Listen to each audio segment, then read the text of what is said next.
officially been bought out. I'll tell you why I don't agree with the decision. However, there are some positives that come from it. I can't act like it's completely doom and gloom. Plus, ESPN has finished up all of its rankings for position players, or actually the ones that matter. And the Cardinals had 2 players on the list as a whole. Does that mean they're not talented enough? Let's talk about it all next. The Ben Garcia Show. Yeah. Woo. Best show in the land. Yup. Listen. Come and get your information from Ben Garcia. Get the latest on your quarterback, running backs, and receivers. Tune in, so any other show you don't need him. Any news that he giving out, please just believe him. Giving out the latest prediction and top-notch analysis. Wanna hear the truth? Better have thick skin like callus. The latest move that your team just made can be damaging. The dudes ain't speaking no facts, they just be rambling. Lights, camera, action, turn on the show. Go get the cameraman. Yeah. Lights, camera, action, turn on the show. Go get the cameraman.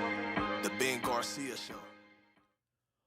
What is up, guys? Welcome in to yet another edition of the Ben Garcia Show. There are a lot of things to get into today, both Suns and Cardinals related. So before we talk about those things, do me a favor. Follow me on all social media platforms at Ben Garcia Show. Get in on the conversation. Tell me why you love me.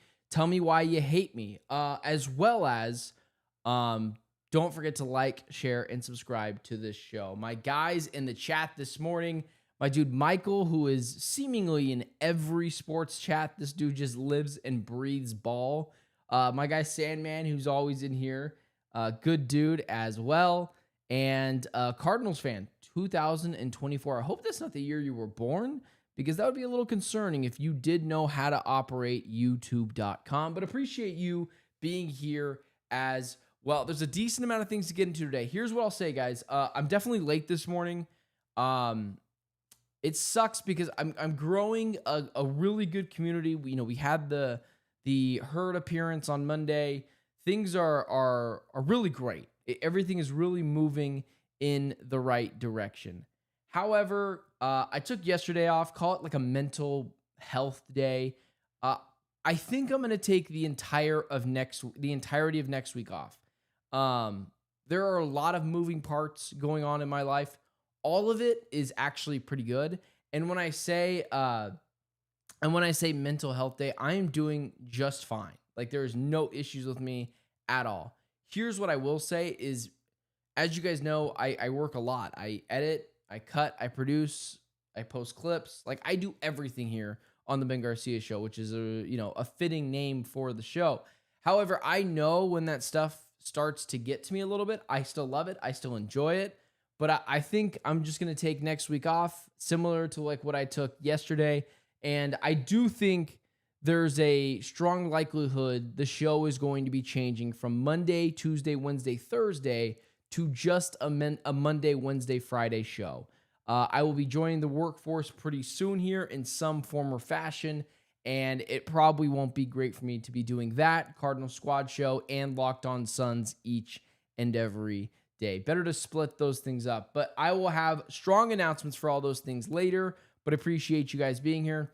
But again, next week, probably not going to be a Ben Garcia show, because we're going to take a little bit of a mental health break. Again, I am perfectly fine. I just know when I need to take a break from these things. Otherwise, I will go insane.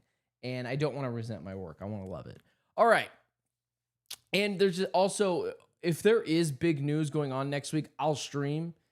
I just don't perceive there's going to be any. That also goes into my thought process of not doing a show next week, because there's just nothing to talk about either. And I don't like to waste your guys' time. I don't care what anyone else does, but I'm not going to do the Mount Rushmore of Suns players or just fast food content. I'm going to dig deep into real things.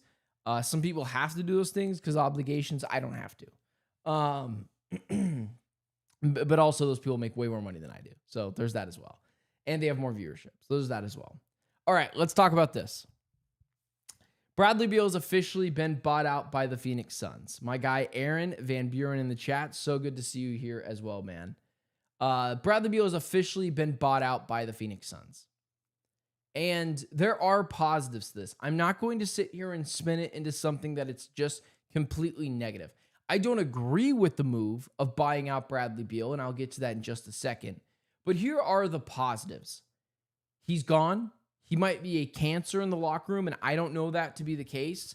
He didn't work well with the media. He was a accommodating player, meaning he did change his game to fit the big three model. He did take less shots. He, as well as showed up to each and every game, ready to play. He went to the bench role. He might not have loved it, but he did do all those things. However, it was becoming so toxic with Bradley Beal that there is an argument to be made that you could not have him here anymore. And I totally get that. This is not me shunning the deal as a whole completely. There are some positives to be taken from that. As well as you don't have to worry about having him on the roster and trying to send him home or just not playing him at all. Who knows how that could have played out in the locker room as well. And we don't know everything. I like to think I know everything, but we don't know everything. I would assume that the Suns front office was just so done with Beal. So for all the mental reasons, I get why they got rid of Bradley Beal. It makes a lot of sense, not just on the surface, but it makes a lot of sense as a whole in basketball terms. However, not a lot is ideal right now with the Phoenix Suns. Sometimes you just got to roll with the punches. And I really, really like the analogy my guy Brendan Clean of Locked On Phoenix Suns used yesterday. So when I say this, this is not me, this is him. Brendan said yesterday on the show that it felt like the Phoenix Suns were paying back all their dues that they did wrong early in Matt Ishbia's tenure.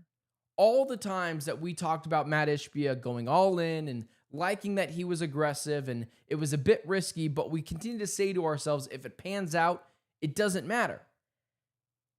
And then it didn't pan out. And then what happens? You have to pay for the repercussions of those things. So I get all of that. I thought that that made a perfect amount of sense too, that the Suns are starting to pay back some of the wrong. They're starting to right some of their wrongs that they had early in Matt Ishbia's tenure. However, you cannot convince me that paying a player $100 million over 2 years, a big lump sum to deal with it now, and when it's time to build the next great Phoenix Suns team, you can do so without any limitations, without $20 million hanging over your head each and every year. I just can't wrap my mind around making a 2-year problem what is now a 5-year problem. We are going to be paying Bradley Beal. The Suns are going to be paying Bradley Beal $20 million a year just not to play for them until I am age 32. To put it in perspective, I'm 27 now. I might have multiple kids by the time Bradley Beal is done being paid. It's the Suns' own Bobby Bonilla, I believe it is, Bobby Bonilla contract. That's what it is. It's their own Bobby Bonilla contract.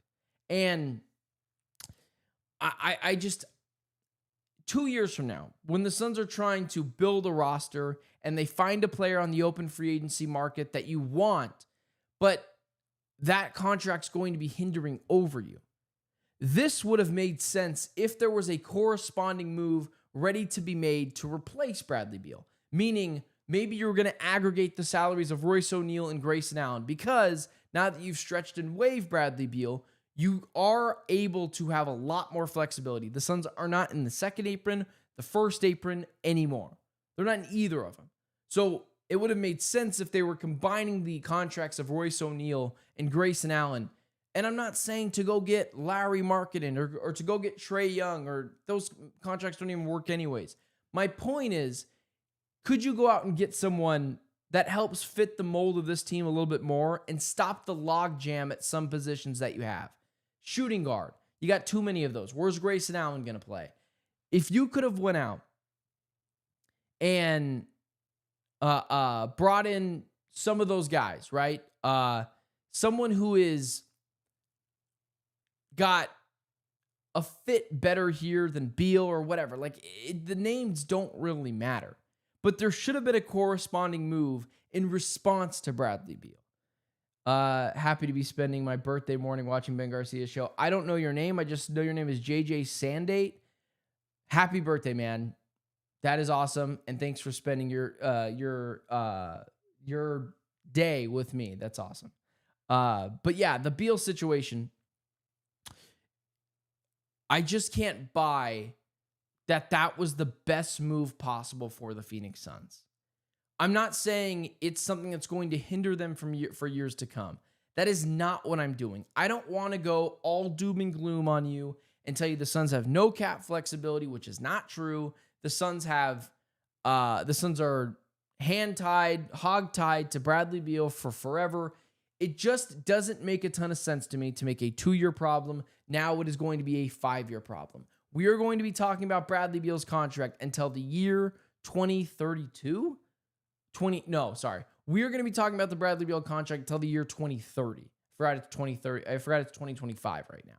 So all of our lives are going to look drastically different in 5 years, and I don't want Bradley Beal to be a part of it.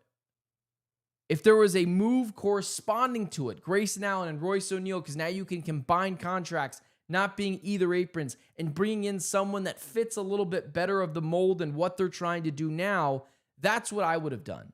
However, I won't put out of the question that the Suns are looking at next year's free agency, the 2026 free agency class, and looking at some of the prize players in there and saying to themselves, we should be able to get those guys next year. That's not to say the Suns can outright sign those guys, but again, they will have all the restrictions off them lifted. They can combine contracts. They can sign and trade. So when I look at next year's free agency class, Zach LaVine, Luka Doncic, James Harden, De'Aaron Fox, CJ McCollum, Kristaps Porzingis. When I see some of these players coming off the books next year, as of right now, LeBron James, Zach LaVine, Luka Doncic, Trae Young, James Harden, De'Aaron Fox, it sounds like to me, whether through free agency or through a sign and trade, the Suns are going to be big game hunting again. It just doesn't sound like they're doing it right now, which might be the long game. And that also leads to me that maybe the Suns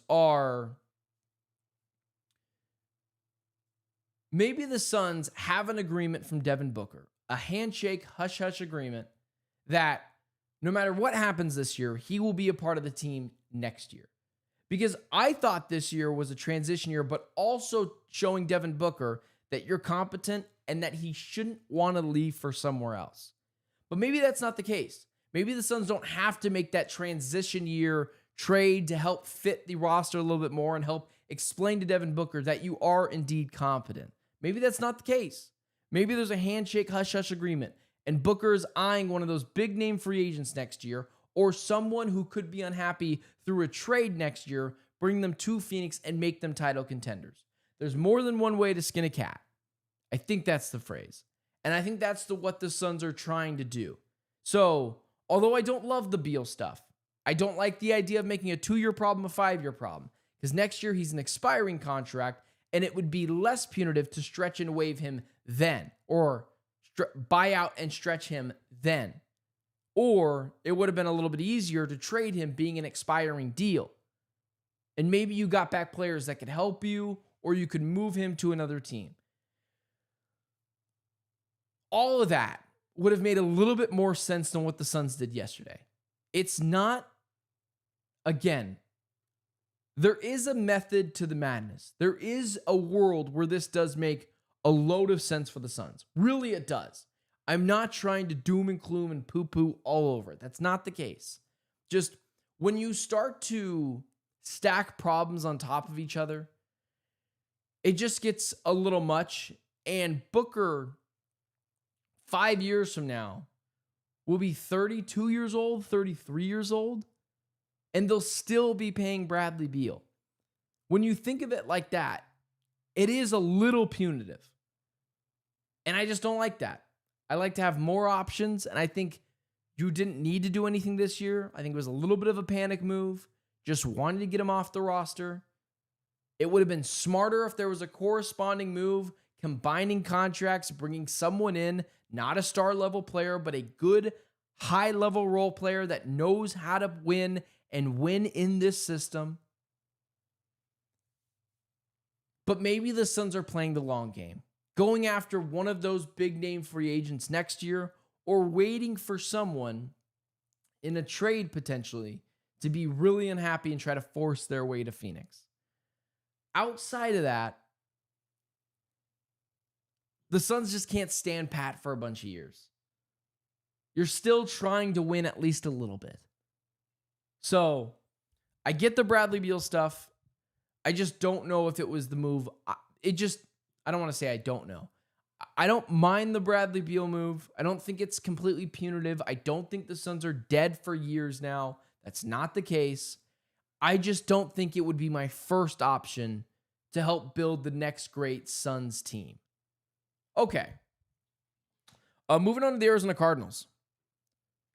Reminder, guys, next week, likely no shows. I'm going to take some time off, and I'll make an announcement on this, but I believe the Ben Garcia show is going to move from Monday through Thursday to a Monday, Wednesday, Friday show. We'll get more into that later. Let's talk about the Arizona Cardinals. So, the Arizona Cardinals, we continue to talk about with the Arizona Cardinals how much better their roster is. And I have fallen into the trap. I have been someone who has talked about this could be a top 10 roster in football next year. I mean, look at the players on this team: McBride, Connor, Harrison, Michael Wilson Jr. I think Greg Dortch, Zay Jones are good backup options to those guys. And then you look defensively. Yes, the pass rush was abysmal last year. However, they added player after player after player after player. Jordan Birch, Baron Browning last year, Walter Nolan, Josh Sweat, Calais Campbell, Dalvin Tomlinson. They just kept taking swings at the bat on this team. And you see the roster play out, and you're like, damn, I kind of like this thing. This looks like, to me, a roster that could really pan out for the future. And even this year more so, this could be one of the better rosters in the NFL. And I could buy that. However, these guys need to perform first before we start ranking them higher. And I am guilty of that as well. ESPN put out what is likely one of the better rankings ESPN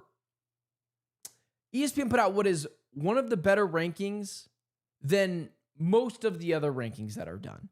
I really like the quarterback tiers list that Mike Sando puts out every year for The Athletic.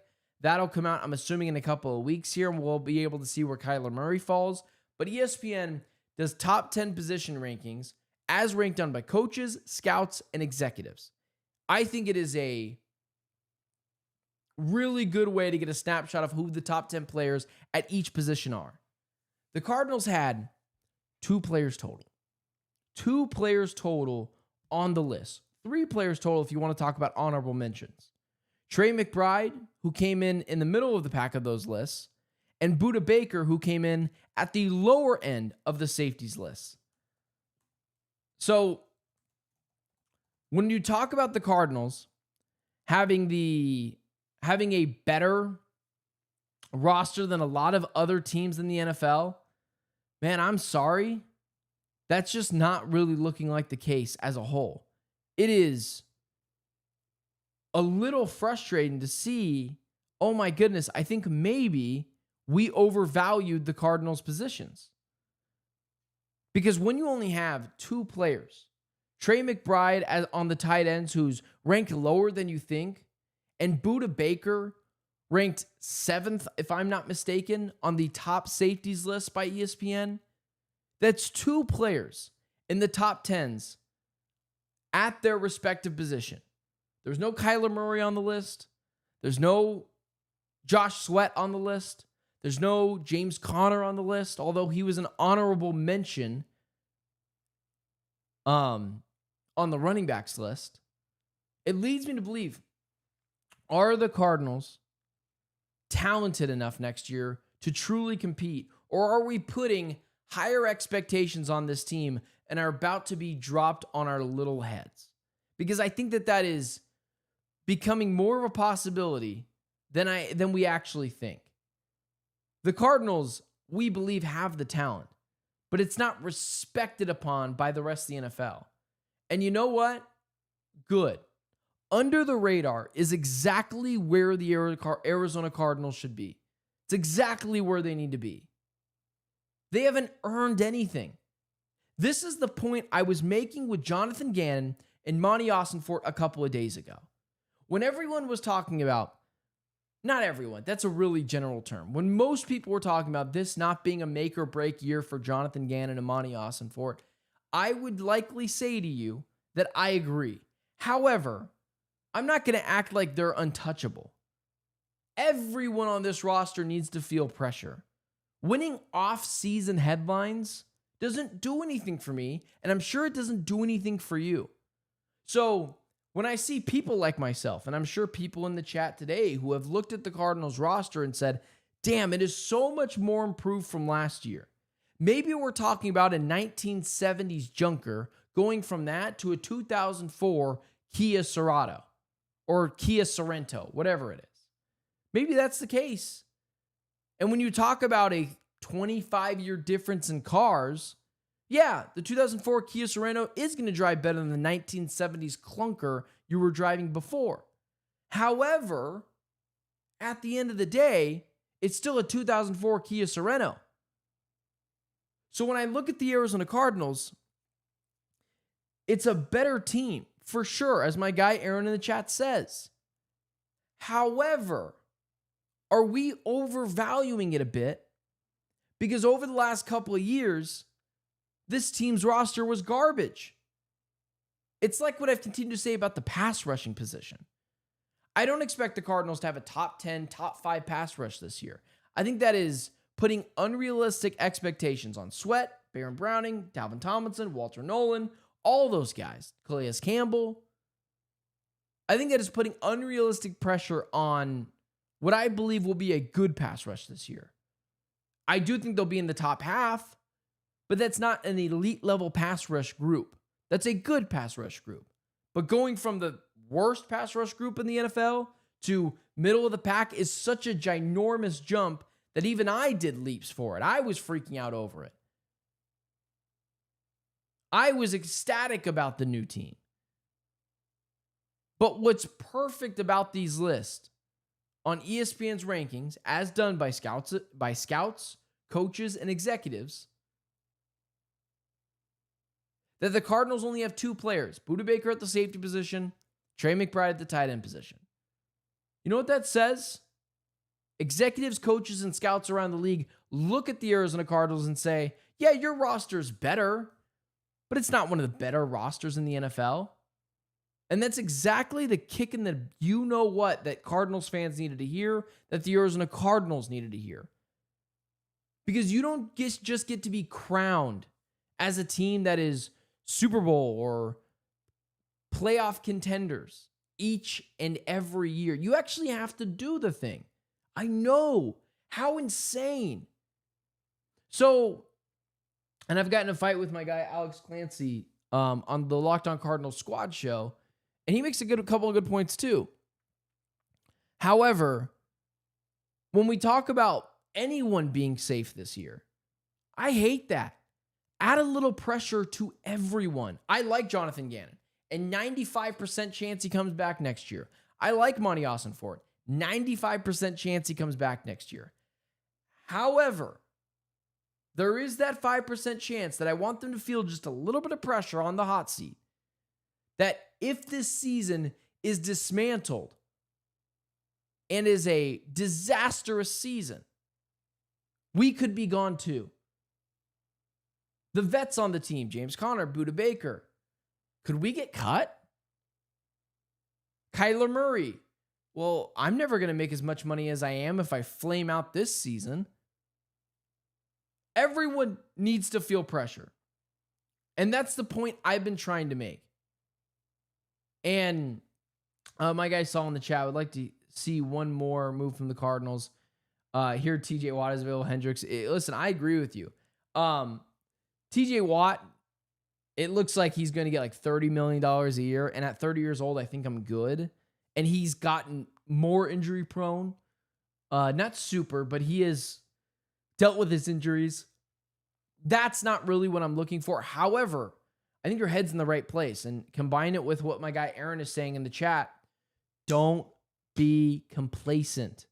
You do not actually know when your time is going to be, when you will be true championship contenders.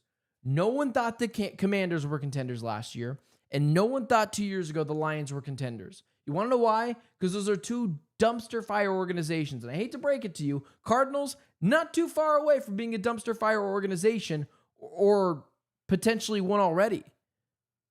So when your chance comes to make some noise, you need to be able to answer the bell. So how will you answer the bell? Monty Ossenford, Jonathan Gannon, Kyler Murray, Budda Baker, Trey McBride, James Conner, Marvin Harrison Jr. So no one should feel complacent or safe or think that their job cannot be had. I'll tell you what can change that in an instant. A disastrous season, a losing season, a season once again where you miss the playoffs, going a decade plus without winning the division.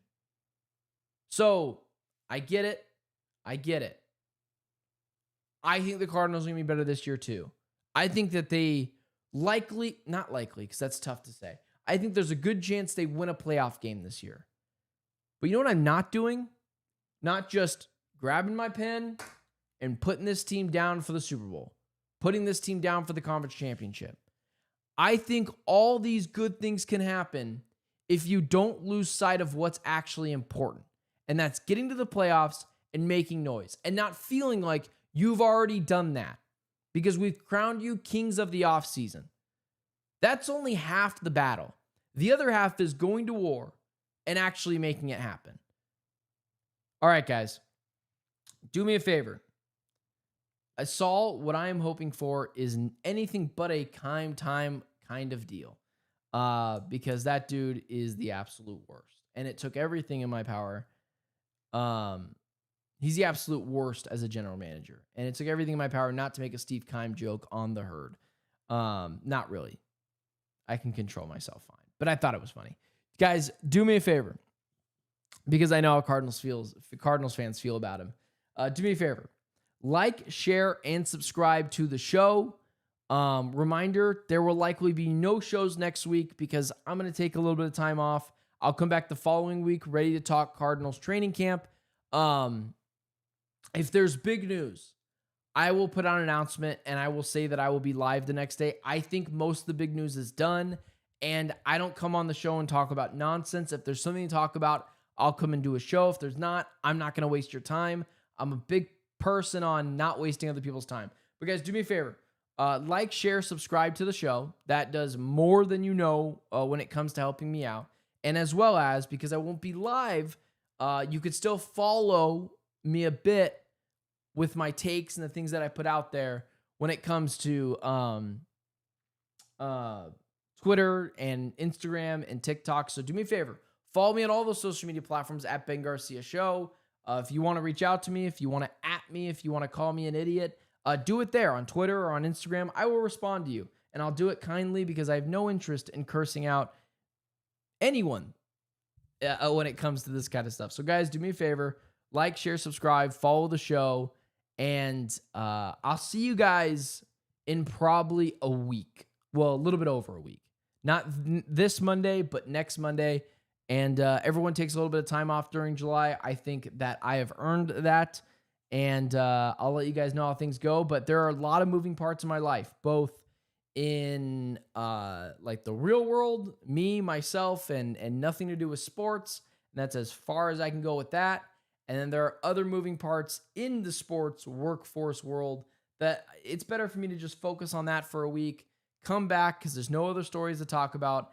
And then we'll come back and have a good old time talking about all of it. But guys, for Saul, Aaron, Michael, my guy Cardinals fan in the chat, JJ Sundate, whose birthday it is, appreciate you guys being here and continue to follow along the show, follow me, and I'll make announcements as they come.